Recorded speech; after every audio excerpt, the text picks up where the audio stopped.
Welcome back to Everything Goes. Today I'm in the studio with my man John. Yo, we back, baby.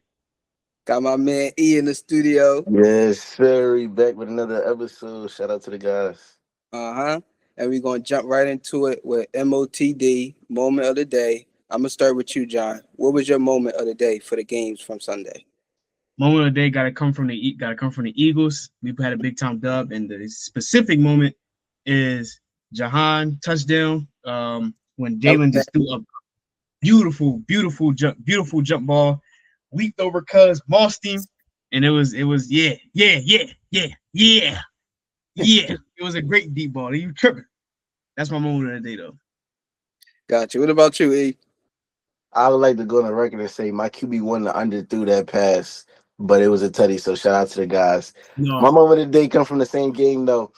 Saquon, I think that was our second or third play from scrimmage, and he took it house call.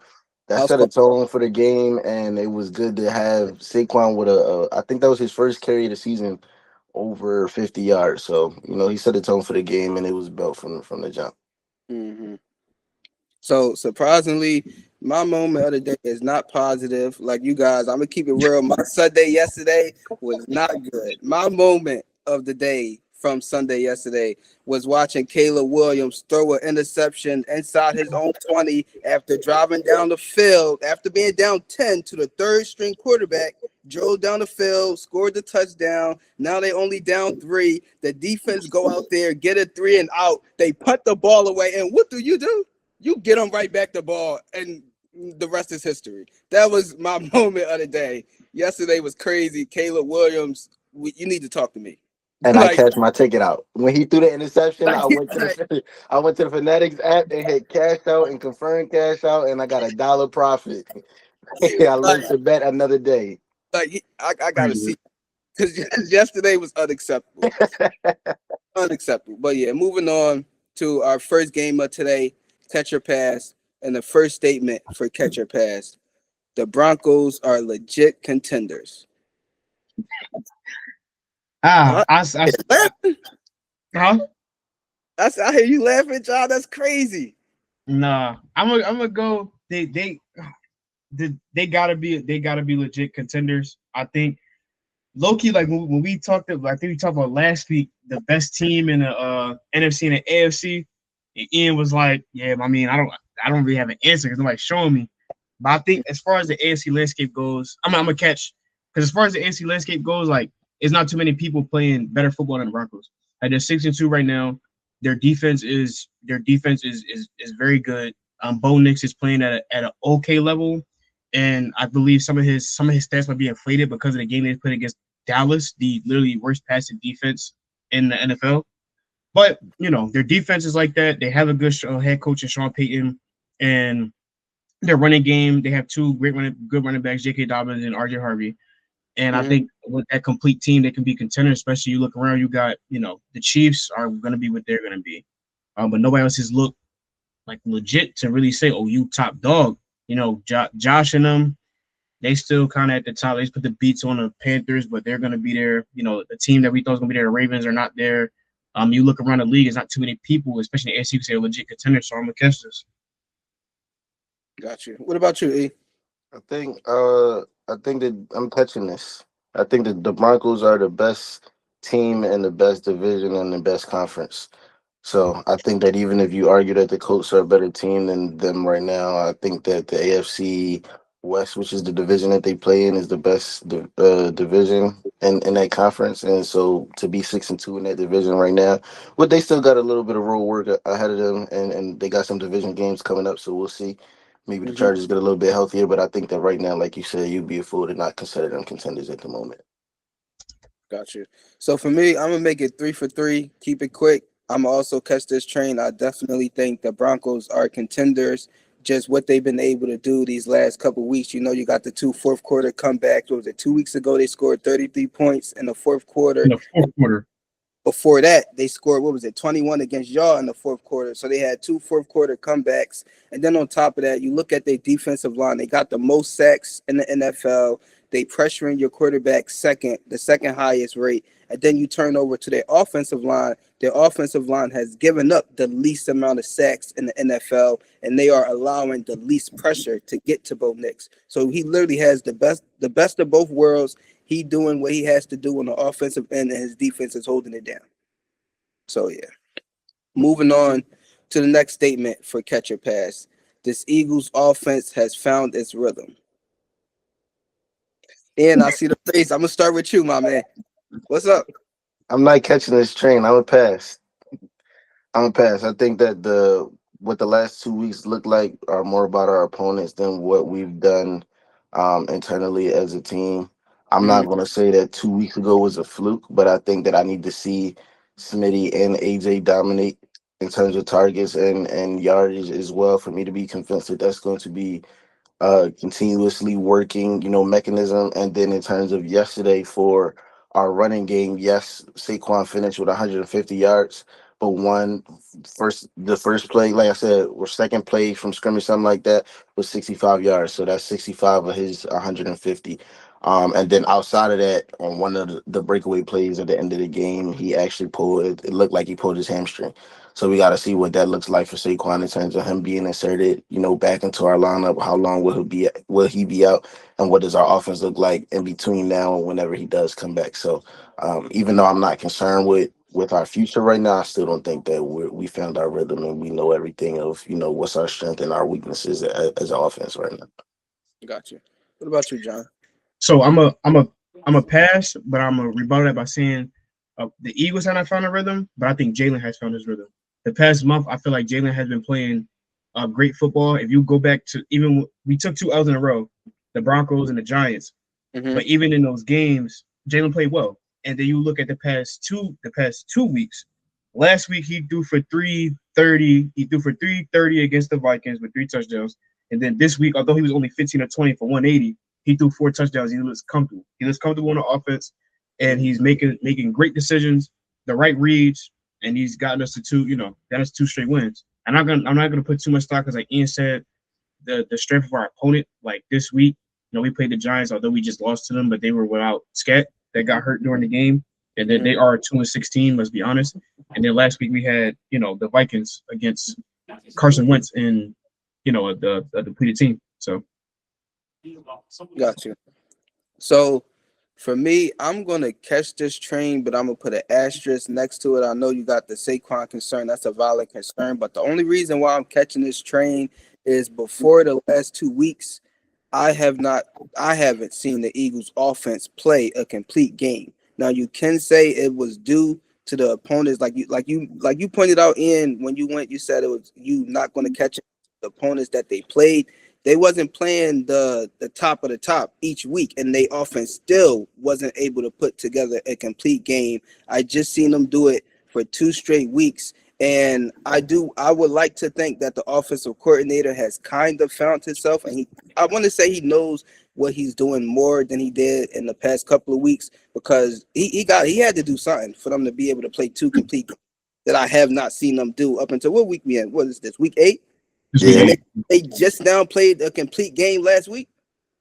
And no, I do agree with what you're saying though, because it was the first 3 weeks of the season. We kept seeing people make videos and say every time the Eagles are in pistol, they running and they only throw the ball on first and second down, and then they. So I haven't seen any videos like that as of late. Even if, like you said, in my eyes, it's still things that can be fixed and things that can be improved upon. It's still less predictable and improvements that we can see within the play calling. But like I said, I don't think that just because we're improving don't mean that we found our stride, kind of thing. Got you. So I'm not mad at you guys not catching the train at all. Like obviously your offense still got to improve. You still got problems with Saquon. Maybe he's hurt, maybe he's not, and then you're still dealing with AJ and whatever else y'all got going on. But yeah, so moving on to the last statement of catch or pass, we got some NBA for you guys. The Spurs can contend this season if Wemby keeps up this level of play.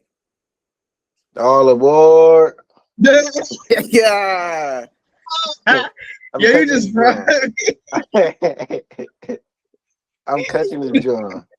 After the 40 Ooh. piece night one, or his night one, Somebody, I seen a post that was like, "We got to go ahead and get this championship before he gets a real team around him." So, like I said, I'm catching this. I think that Wemby right now is in a position where he's able to affect the game for the entire duration of him being on the court. I think that he affects the game in so many facets, and even though it's only 3 games right now, he's accumulated 18 blocks over those 3 games, and one of these games that we're looking at right now is only 3 blocks. So I think that's what 9 in one game and 6 in another. Yeah, Like, we know what he's going to be able to do in terms of scoring the basketball and collecting rebounds, but his impact defensively and the fact that there is no clear, Jokic, they say make him a scorer. Giannis, they say make him a shooter. We don't know what to do right now to combat what Wemby is able to do. And even if you say make him a passer, we see on the Dylan Harper the other day with 28 and I think 11 or something like that, and that's compliments of Wemby. So I think that he can get this team ready to compete come playoffs, and then once we get to the playoffs, it's really about matchups and who's gonna match up with Wemby. Like, yeah. I'm gonna keep it short too. Like they can easily contend because one, just because of Wemby's impact, and then two, they have a nice little squad. Like their team is, I think, is complete. Like they have playmaker. Well, Wemby is the anchor, but you have playmaker like you mentioned, Dylan Harper. They have Stephon Castle. They have other pieces. Playmakers, defense. They can shoot 3 ball, and oh yeah, playmakers, defense, and able to shoot the 3 ball. Like they and have they can everything. run. Yes, because they're young. They Like, have yo, everything. They have everything. They have everything they need to be able to compete. And then you look, like I said, although Wemby got hurt last year, I put this on record. They ain't gonna have to change that joint to the Victor Wembanyama award, bro. Like the DPO, because there's no reason. He's no reason if he's healthy, because he would have won it last year. There's no reason. There's no reason if he's healthy that he's not going to win this every single year because of the impact he literally has just being so. And I can't just say because he's so lanky and tall. Because we've seen 7'2", 7'3", 7'4", 7'5" players come to the league and not do what he's been doing. Like Ian said, 18 blocks through 3 games. That's 6 blocks a game. Imagine you finish season average 6 blocks a game. That's absolutely insane. So yeah, so for me, I'm gonna definitely catch this train. And when was this? A couple weeks ago, I did put some respect on his name. Y'all skipped right over my man. I said, hold on, I gotta wait and I gotta see Shane Goon go out there and hoop because we still got Wemby. Now, granted, Wemby been doing this thing, but so have my man Shane Goon. Just putting it out there. And I just want to say this: I'm catching this train, but I am a little bit disappointed with Hakeem Olajuwon because how dare you go work with Wemby? Like, that's why? crazy. Knowing that we gotta play him. Why would you like what was the point, bro? He, That's he nuts. didn't need you. He didn't. But it is what it is. I'm definitely catching this train. Wemby and the Spurs, they look great to start the year. And I did not think that Wemby would look this great this soon. Obviously, he's been putting up numbers, but I didn't think he was gonna come out on opening night and go grab what was it, 41? And how many blocks he had? 9 blocks. Insane. So yeah, moving on to the first topic of today, we stand with the NBA, but it's not just the NBA; it's a whole FBI investigation. It's a lot going on. For those of you that don't know, let me break it down for you real quick. So, not what was it Thursday? No, yeah, Thursday night we had 2 players arrested and a coach that was arrested. First, you got Terry Rozier. Terry Rozier was arrested for faking an injury as well as giving insider information to the mob. You also got Damian Jones, who was arrested for giving insider information about a LeBron James injury before it was public knowledge. And then you also got I guess I'm gonna say former because I don't think he's coming back. The former head coach of the Portland Trailblazers, Chauncey Billups, was also arrested for running an illegal poker game that was being hosted by the mob, as well as giving insider information dating all the way back until what was it 2023. He started giving insider information and he'd been running the illegal poker games with the mob since 2019. So I just want to get you guys opinions on everything that's just been hitting the news. A lot of people bet nowadays. Like, this is crazy. My thing, I think we're slowly creeping to a point where betting and the NBA is not helping the betting scene. I think we're getting to a point where we're getting money hungry, and you literally cannot watch a game, NBA or NFL, it don't even matter, baseball, anything, without them throwing, depending on the network, ESPN betting your face, FanDuel in your face, MGM in your face, all that fun stuff. And I think once they finish this investigation, I definitely think there's going to be a change of the guard when it comes to the exposure that betting has. Because honestly, like, betting is not good. It's not good for the consumer. Like, yes, people win, but all in all, it's not good to be betting. And just like this past season, they anticipated over $13 billion being bet this sports cycle. That's absolutely insane, and that's why it's so put in your face, because they need that check. And I think with this, it'll know. And I said this in our group chat, but more people are going to get thrown in this investigation, and it's going to come out that these games have somewhat or some way been rigged to a point, or have insider knowledge to be rigged to a point, because it's happened before. Like, although nothing, it had no big scandal has happened yet. It has happened in previous sports, boxing fights being rigged, NBA, NFL games being rigged to certain bettors and certain suitors to match it. And now I think that's the path that we're heading down, with the emergence and increase of people that are being banged, pause, for betting and giving a drop on, just like the example you just said, Dan, with giving inside out that Brian not playing before we knew that Brian wasn't playing. And it's like that matters. Like, that's a big deal. So it's definitely going. It's a lot more people going to get thrown into this, and that's definitely the direction I think we'll be headed when it comes to betting, and betting being intertwined with sports as well. So Hold on, just real quick before you go, E. I wanted to respond to something that John said. I want to elaborate more on it. Like when you were saying that, like this is common. That, like we've seen this happen in other sports. And the first sport you brought up was boxing. And the first thing that popped in my mind till this day, it's a lot of people living now that wasn't living back then, so they don't know about it. Me being a boxing historian, I know about it. Muhammad Ali, when he fought Sonny Liston, the great Sonny Liston, the Muhammad Ali acclaimed the fame, beating Sonny Liston, the first fight and the second fight. A lot of people think the fight was rigged. Why? Because Sonny Liston, manager, promoter, was a known mob member. Like I don't understand. Sonny Liston was favorite to a lot of people. Literally thought he was going to kill Muhammad Ali in the ring, and Muhammad Ali hit him with a ghost left hook that nobody saw. Now all of a sudden he knocked out on the ground sleep. But yeah, go ahead. I just want to say that, not to take nothing away from the great Muhammad Ali, but me being a boxing historian, I don't think that was a clean fight. But go ahead. No, so I get where you coming from, and so like that's knowledge to me. That's news to me. I heard about it before, but like the actual detail that you just provided is news to me. Yeah, so definitely like agree with what you saying and where you coming from in terms of like not believing something from a consumer point of view. And like I said, I think it's two points of view that you can view things from. One as a consumer, like better slash fan of sports, and that point of view, that side of me is disappointed and kind of like, damn, like what happened to the game I love? Because I know I just love to compete. And so for me, I would never go out there and fake an injury or fake missed shots and stuff like that for sake of a little bit of extra money, especially not when I'm a millionaire already. I understand that some of these guys that are now millionaires still come from nothing, and so they trying to build and continue to build upon, the currency that they got exposure to right now. But overall, I feel like we're athletes, and what exactly do you get out of it? What is the risk versus the reward, right? I'm not going to repeat too much of what John said because all of that about how betting is not really good for us, but how it's clear that it's around to stay. It's again, I agree with that. So I'm not going, over, beat a dead cow essentially. But what I will say is that another lens to view it like through is look at tanking and across all sports, especially football and basketball for the last 15 years or so.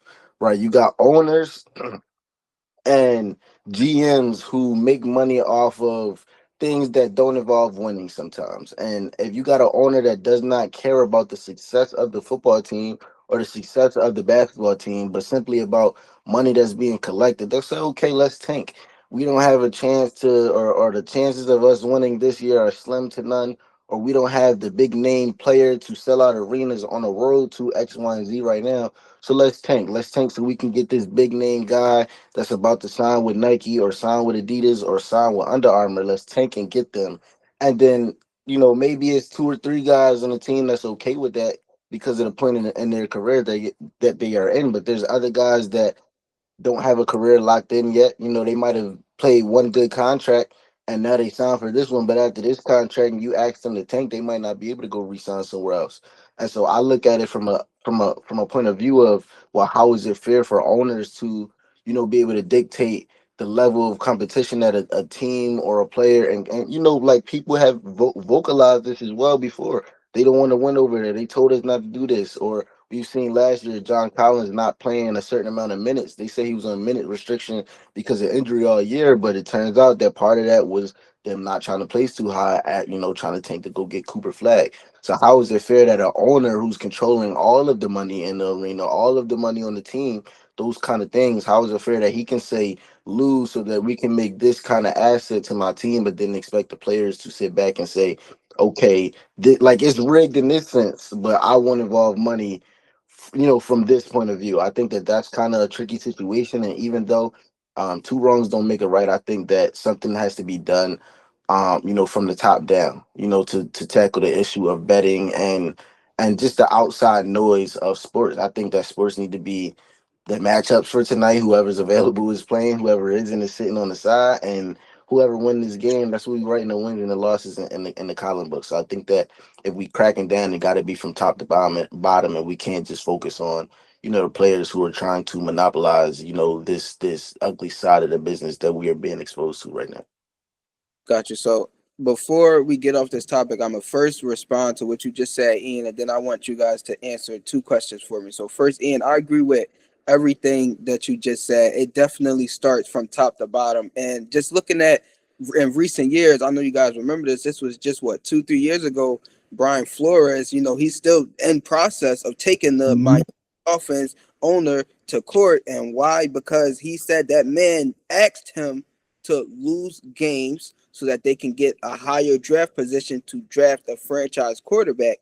And so Brian Flores, I can't remember if he said if he accommodated that or not, but when it was time for them to take the quarterback, he wanted Justin Herbert. The owner wanted Tua, and they took Tua, and then the rest is history. But yeah, like we know that happens all the time. And so, like you said, two wrongs definitely don't make a right.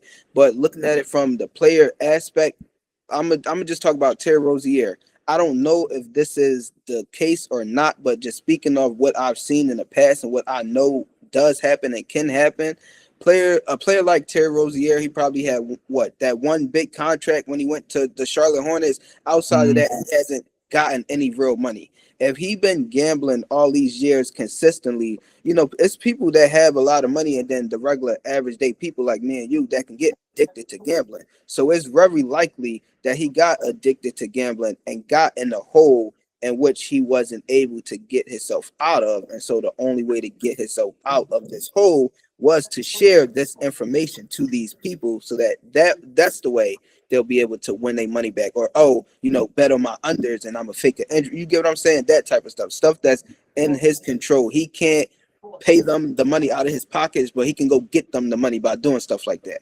You get what I'm saying? For So sure. Yeah.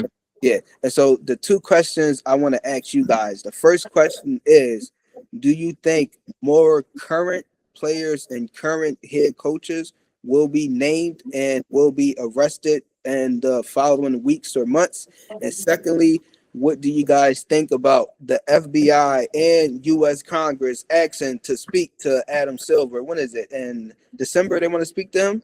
Yeah. End of the year. Yeah, what do you guys think about both? I I think as far as the Con- the FBI and Congress wanting to talk to Adam Silver, that Mhm. goes into, and I didn't mention, but that goes into why I think the whole gambling thing, and sports betting and it being thrown in your face as a consumer will definitely take a major step back because that's insane.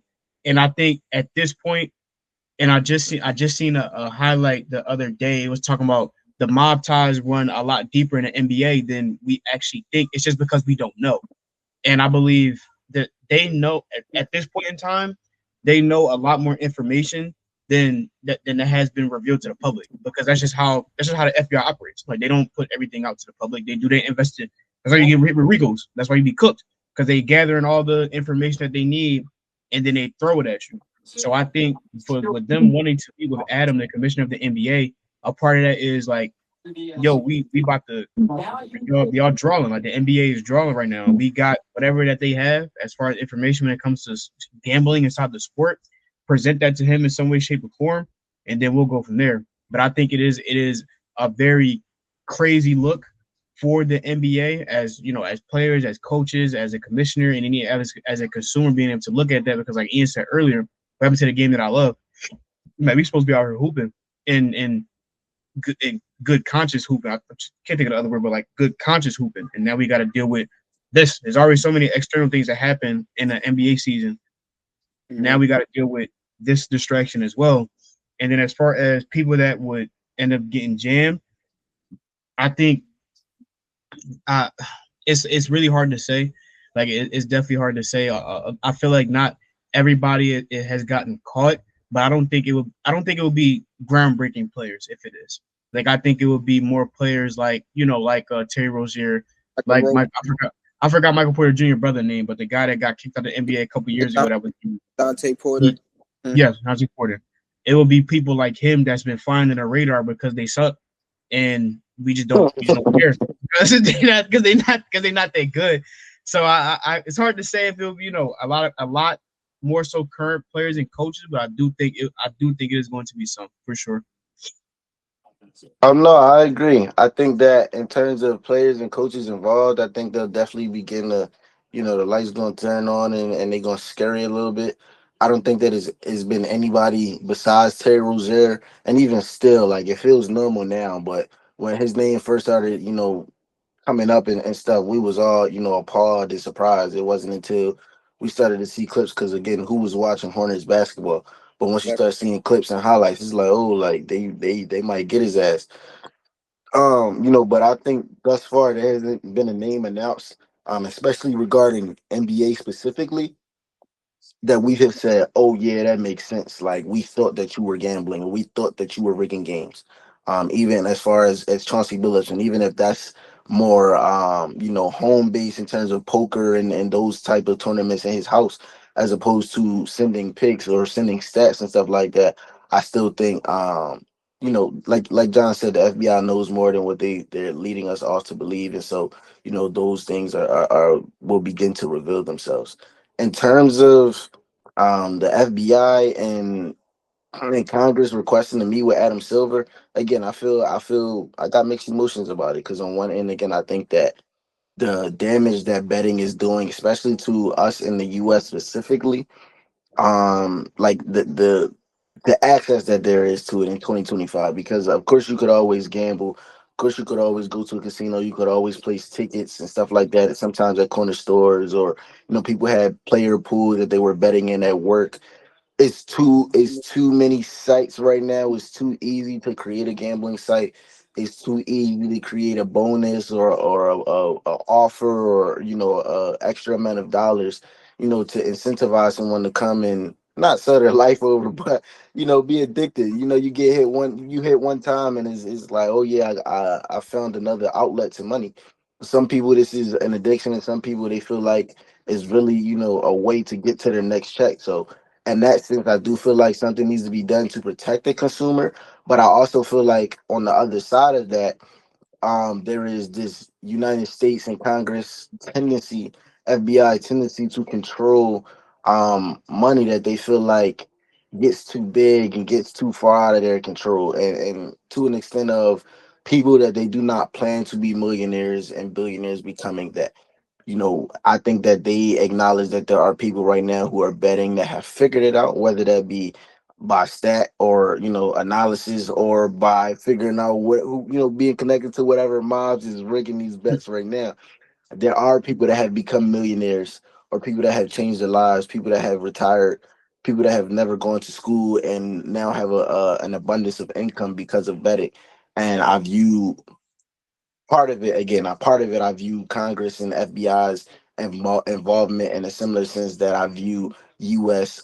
Restricting and regulating cannabis use or beer use, because let's say beer is legal if you sell it here and you buy it here, but if you drink moonshine, it's illegal. That's just because they can't control it and tax it and watch how it's sold and consumed. Same with weed. If you buy it at a dispensary, then it's cool. If you buy it from us, then it's cool. But if you buying it off the street and we don't know how much is got in it, or we can't tax the person that's selling it to you, we got a different opinion. So I think that part of it is, in support of those that are kind of getting abused right now. But I think also part of it is controlling and trying to, keep those at the bottom and not allow them that, that scapegoat to possibly make it out, or, just come into some more money because they understand sports or got a couple dollars in their account. So Ian, I agree with everything you just said, bro. Everything you just said was perfectly laid out. I got one last question for you guys. It's for from my knowledge and from what has been coming out, the FBI have exact dates on this stuff, exact games. They know when it happened, why it happened, and how it happened. So my next question is, once this information become public, do you guys think the sports books would do anything about the customers that was genuinely cheated out of money? Like their ticket had no chance of hitting that night. Absolutely not. Hell no.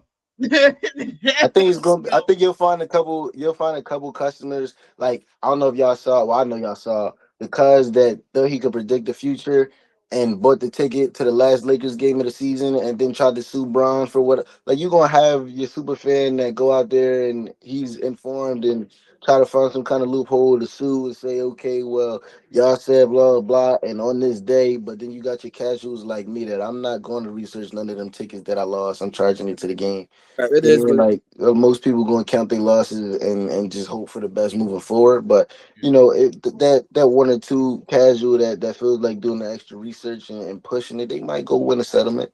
Especially once this information is made public. But like you said, or like John said, I think to the average person, we just not doing that much work, and we just going take that loss on the chin and hope for the best moving forward. Got you. And we about to move over this topic. I just want to say one last thing. I'm very disappointed in Chauncey Billups because it's apparent to me that his situation was different than the other two situations, and what he was doing, he did not need to do. He did that purely because of greed. And what I look at it as, that's a millionaire trying to be a billionaire, not the legal way. You didn't have to do that. And like, you're a whole head coach. Like, forget what you was doing with the poker games, because that's you robbing other rich people. Like, you're not robbing the everyday people, but when you being the NBA coach and then you're giving inside information and then you're letting people know, oh, all right, okay, it's the end of the year. I'm not going to play such or such and such. I'm only going to give such amount of minutes. My guy, we're counting on you to help grow these men to become better men. That's first and foremost, and then secondly, better players. And like your morals and goals and your whole, like, what were you doing in that locker room? You had no business in that locker room. Like, since 2019, you know. So yeah, moving on to our last game of today, sideline fumble. We back at it again. I'm gonna start with you, E. Who you got this week for sideline fumble? I was stupid because Mike McDaniels and two went out and won a game, so we can't continue to guard them up this week. They still in the hot seat. We just turned the heat off for the day. Um, but I'm gonna get on Raheem Morris' case, and I'm not cutting him slack. I feel like he's the reason why Mike McDaniels and Tua is off the hook. So now you got to catch this heat. That's how I'm carrying it. I don't care that Michael Penix was hurt or he didn't play. Some people got their feelings and their reservations about Kirk. You could say what you want about, the ACL injury that he had to return from. I think that Kirk is still one of the more serviceable backup quarterbacks in the league. Miami doesn't have an elite pass rush or coverage scheme to the point where the Falcons shouldn't be able to generate any kind of offense. And even though they went out there without Drake London, I think that they lost in a way that was Unacceptable. exactly. It wasn't a situation of, oh yeah, they were undermanned and people were just out there dropping balls. No diddy. it was just a situation that was bad to watch. It wasn't good football. It wasn't close, and like you can't allow Tua and Mike McDaniel to make a statement on you. Tua was out there with pink eye. They talking about Tua need to go out there and play football with an eye patch more often. And so now they're making memes about Super Tua and One Eye Tua on your watch. So yeah, Kirk or Michael Penix, I don't think they're really the answer to your team. And Raheem Moore's got to get it together because you can't keep wasting Bijan talent, even if this is only his second or third year in the league. Got you. So for me, this week was easy because I've brought his name up before, not in sideline fumble, but I have talked about him last year. But I'm gonna bring him up again. Mike Tomlin, you're on the clock. You're on the clock, my guy. A lot of people think that the Pittsburgh Steelers will never get rid of you. I'm here to tell you that this year is the year it will happen. If you don't turn this around, it's no way you was lockstep guaranteed to win that division. Now here we are 2 weeks later.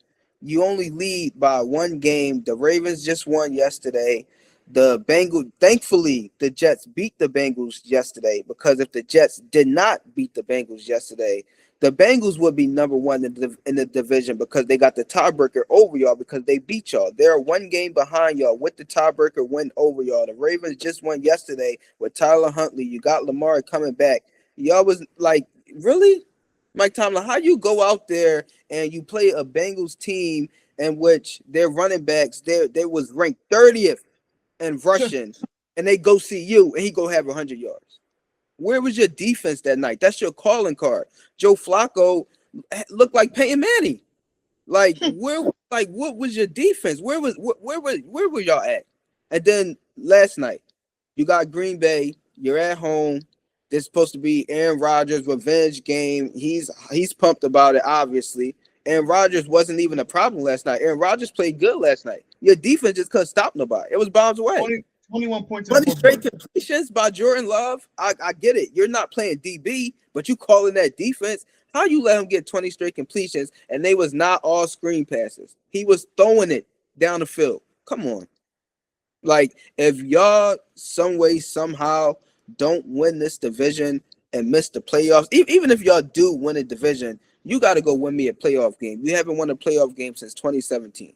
You cannot keep sneaking into the playoffs and getting blown out in the first round by Buffalo or the Chiefs and think it's okay. It's not. It's not. So you got to show me something. So I love the answers, and this is I would say where I got Mr. Although he won the coach of the year, I believe that was 2 years ago, and it's not all on him because his ownership is garbage, but Stefanski, he's good. I'm throwing him, and I'm actually very disappointed because like my man Ian said, the Dolphins put BTA on the Falcons. I was honestly ready to come out here in the show and then ground them up some more. But we got to turn the fire down, bro. But yeah, so the Browns just lost yesterday to the Patriots, 32-13, and they sacked and they sacked Drake May 6 times. I believe that was a record. Myles Garrett and it was a record for the biggest margin of losing while sacking the quarterback. But when you think of the Browns, the best thing you get excited about is their defense, and a part of it also because their personnel. I can't say Kevin Stefanski does a good job calling their defense, but again, like I said, more of that is also personnel he's had. Outside of that, you have nothing to be excited about with the Browns. And a part of that is the coach. Just like the same thing with the Bengals, where we were getting on Zach Taylor about coming into the season not being ready to play. I think the same thing applies to the Browns when you think of what they're doing on the offense side of even the defense side of the ball now at this point. They just gave up 32 to the Patriots. A couple weeks ago, they gave up 35 to the Lions, and then before that, they gave up 40 to the Ravens. So your offense and you as a head coach, you bring in, and along with the ownership, you bring in Joe Flacco. Joe Flacco's not really doing nothing, and then you're not able to do nothing with Joe Flacco on your roster. You trade him to the Bengals, and they play the Steelers in primetime, and he goes out there and looks like prime Aaron Rodgers. That speaks volumes to what you have going on the offense side of the ball.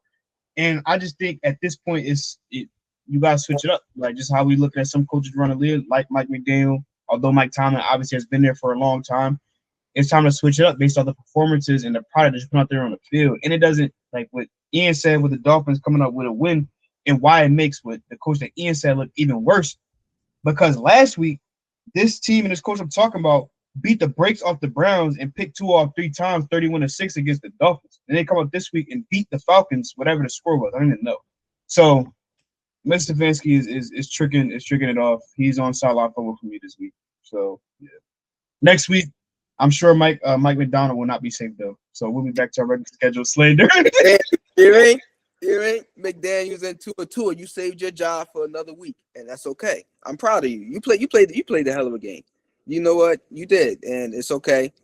We're gonna leave it there. If nobody else got anything else to say, we're gonna catch y'all in the next one. Make sure y'all go check us out on Instagram at everything X goes. We got some more videos dropping for you guys over here on YouTube. And when you check out the Instagram, make sure you check out the story. We got some basketball and football plays coming for you guys, and they do be sticking. We had some nice hits last week on basketball. And what we hit the Thursday night parlay last? No. It was Thursday. No. Man, Did it don't matter. We did with Follow your the father. page. The Yeah. big bets is around. Tap in. Everything goes. The big bets is around. You will be paid. Tap in. Well, So we catch y'all the next one. yes, sir. Peace.